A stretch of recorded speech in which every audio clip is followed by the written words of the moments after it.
Alright, let's try this again. I flubbed the name. Today I've got for you a short reading of a story that's simply called The Sequel. It's written by Walter Scott Story, not to be confused with Sir Walter Scott, who was a Scottish writer from about 100 years before even Walter Scott Story was writing. Walter Scott Story wrote over 140 novelettes and short stories for pulp magazines. He was a prolific pulp writer, but the other thing he's known for is actually writing children's books. Anyway, this story, it's called The Sequel, and the reason it's called The Sequel is because it's a sequel, or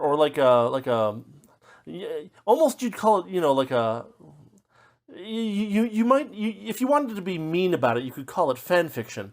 But what it is it's an alternate, or it's an alternate ending and a sequel to The Cask of Amontillado by Edgar Allan Poe. Now, I'll have a link in the description. I did a reading of The Cask of Amontillado a little while ago. And by the way, I had to look this up, and I'm not sure if I mentioned this last time, but Amontillado is a Spanish word, and so probably the pronunciation is closer to Amontillado in Spanish.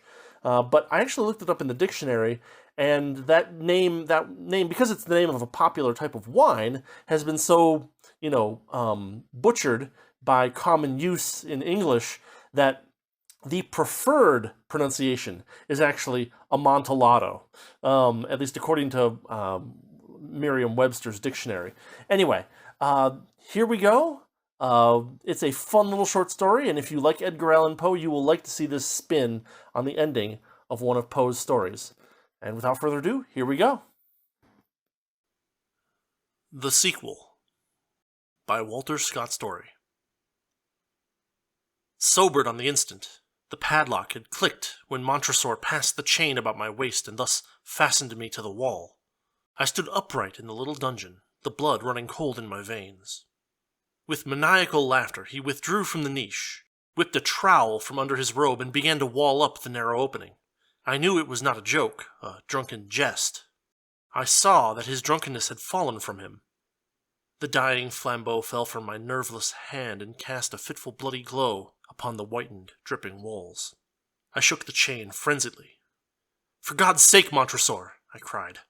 He replied with a horrible, mocking laugh, and, like a devil from hell, lifted his voice with mine to show that it was idle to call for help. I had always distrusted Montresor. I knew him to be a serpent. He feared me and was jealous of my person and attainments. In spite of all his fawning and his smiles, I knew he hated me deeply for the injuries I had heaped upon him, and for the open insults I had added to them. And yet I swear he had never in the slightest suspected that it was not Giovanna, the tenor, who was successful with his wife, but I. "Fortunato," he called, and his hoarse tone echoed in a ghastly way through the gloomy catacombs of his ancestors, and re-echoed along the winding crypt.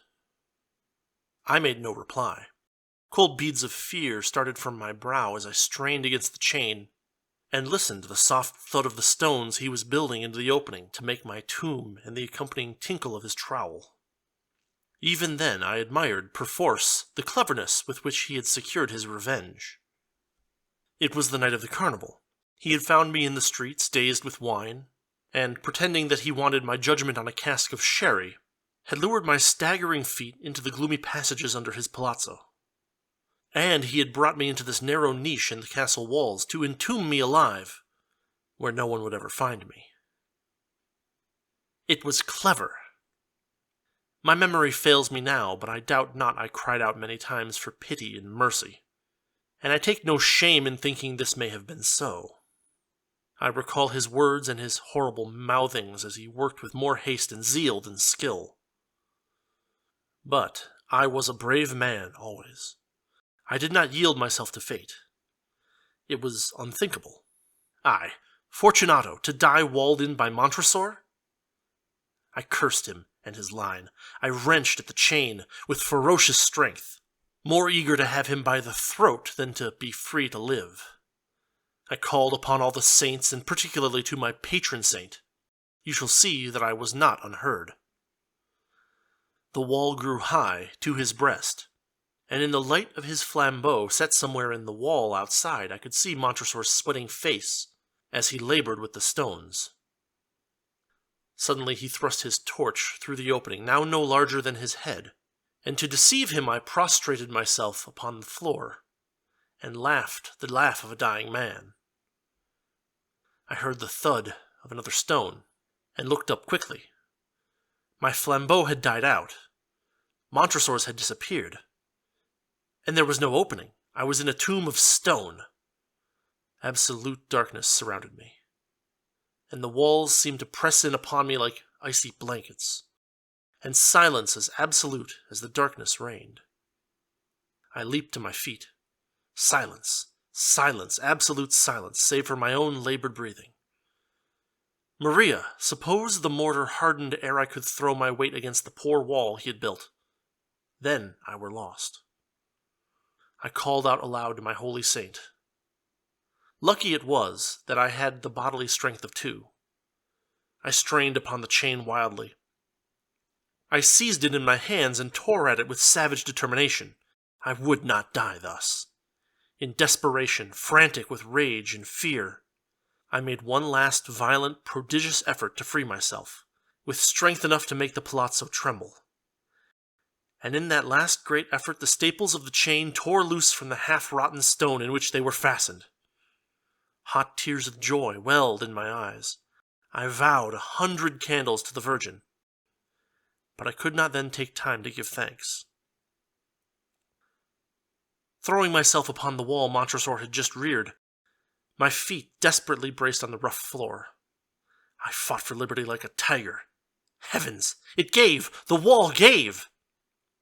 It yielded like a stiff canvas against the push of a hand, gave slowly but surely, bulged outward, then went rumbling down. I thrust myself through the jagged opening into the catacombs. I was free! What joy if Montresor had been there, even though he wore his rapier and I had but my poniard. It was very dark, and yet I could see a gleam of light in the direction from which we had come. Montresor crazed with the thought of sweet revenge, I drunk with wine. I paused and thought.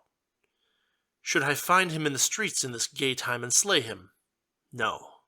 I laughed insanely, yet clearly. No. There was a better thing to do. With haste and no mean skill, I builded up the wall anew, closing the opening of what might have been my tomb had I been a weak man. And against this new wall erected a rampart of old bones. Then, thrusting the dangling ends of the chain within my doublet, began to retrace my feet toward freedom. I struck my foot against some small soft object and halted with a start. I leaned over. I had kicked against Montresor's mask, and I put it over my face. I knew that all of his servants were away to enjoy the carnival, but it would do no harm to wear this mask, and it served my purpose. I passed through the crypt and walked back swiftly and steadily through the range of low arches, through which I had come staggering to an awful doom.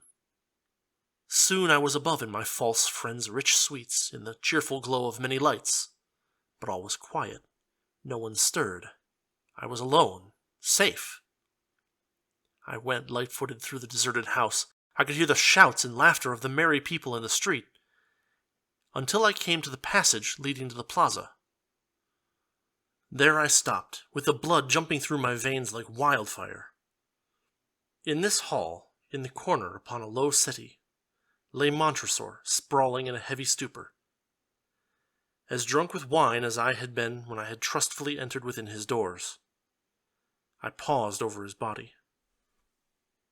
Within my bosom was the dagger with which I never part, and yet I let him lie there unharmed. When I elbowed my way, masked through the square, it was 12 o'clock. I was in time to keep my appointment with his wife.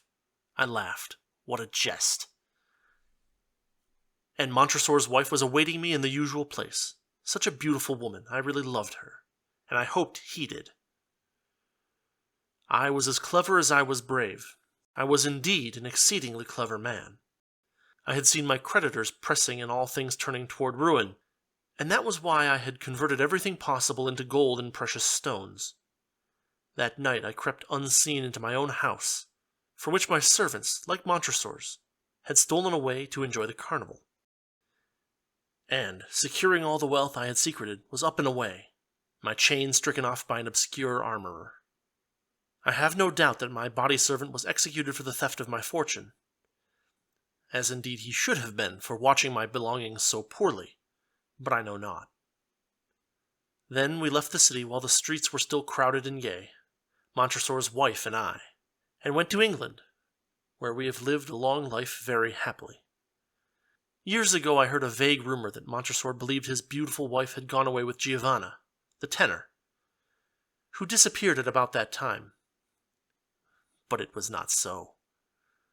As for Lady Fortunato, she may have guessed the truth.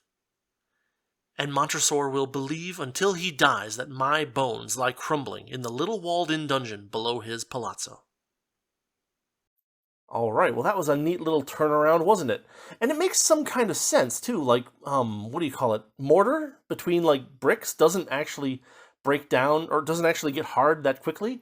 And a single layer of bricks is not really that powerful of a wall, right? Like, and in the same way, like a chain that's bolted to a stone wall also probably can be jiggled loose if you're careful, and not careful, but if you're persistent.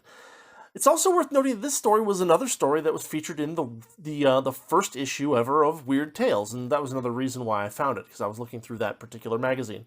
Anyway, hope you enjoyed the reading, and I will see you next time. Link in the description to my reading of the Cask of Amontillado and other fun stuff. You know, if you like what I'm doing, if you want to support the channel, you can find all that stuff in the description. Have a good week, and I will see you later.